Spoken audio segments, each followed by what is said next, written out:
Breaking news చూస్తున్నాం. పార్వతీపురం మన్యం జిల్లాలోని నీలకంఠాపురం గిరిజన సంక్షేమ ఆశ్రమ బాలుర పాఠశాలలో జరిగిన ఘటన రాష్ట్ర వ్యాప్తంగా చర్చనీయాంశంగా మారింది. విద్యార్థుల కోసం నిర్వహించిన ఒక కార్యక్రమంలో వేదికపై రికార్డింగ్ డాన్సులు చేయడం తీవ్ర విమర్శలకు దారితీసింది. ఈ విషయం వెలుగులోకి రావడంతో అధికారులు వెంటనే స్పందించారు.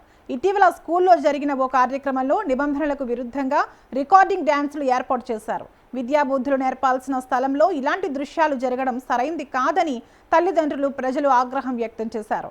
ఈ ఘటనపై విద్యాశాఖ మంత్రి నారా లోకేష్ తీవ్రంగా స్పందించారు. బాధ్యత రాహిత్యంగా వ్యవహరించిన వార్డెన్ చంద్రమోహన్ పై కఠిన చర్యలు తీసుకోవాలని జిల్లా కలెక్టర్ను ఆదేశించారు. మంత్రి ఆదేశాల మేరకు వార్డెన్ను సస్పెండ్ చేస్తూ ఉత్తర్వులు జారీ చేశారు. ఈ విషయాన్ని ఐటీడీఏ పీఓ విజయశాంతి అధికారికంగా ధృవీకరించారు. జిల్లా కలెక్టర్ ప్రభాకర్ రెడ్డి, గిరిజన సంక్షేమ శాఖ మంత్రి సంధ్యారాణి కూడా ఈ ఘటనపై విచారణకు ఆదేశించారు. భవిష్యత్తులో ఇలాంటి ఘటనలు పునరావృతం కాకుండా కఠిన చర్యలు తీసుకుంటామని అధికారులు స్పష్టం చేశారు.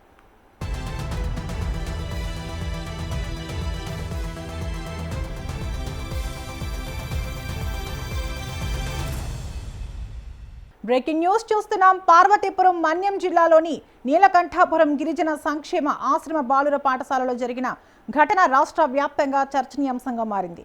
విద్యార్థుల కోసం నిర్వహించిన ఒక కార్యక్రమంలో వేదికపై రికార్డింగ్ డాన్సులు చేయడం తీవ్ర విమర్శలకు దారితీసింది. ఈ విషయం వెలుగులోకి రావడంతో అధికారులు వెంటనే స్పందించారు.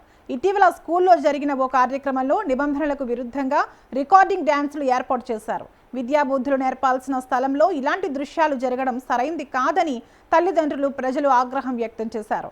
ఈ ఘటనపై విద్యాశాఖ మంత్రి నారా లోకేష్ తీవ్రంగా స్పందించారు. బాధ్యత రాహిత్యంగా వ్యవహరించిన వార్డెన్ చంద్రమోహన్ పై కఠిన చర్యలు తీసుకోవాలని జిల్లా కలెక్టర్ను ఆదేశించారు. మంత్రి ఆదేశాల మేరకు వార్డెన్ను సస్పెండ్ చేస్తూ ఉత్తర్వులు జారీ చేశారు. ఈ విషయాన్ని ఐటీడీఏ పీఓ విజయశాంతి అధికారికంగా ధృవీకరించారు.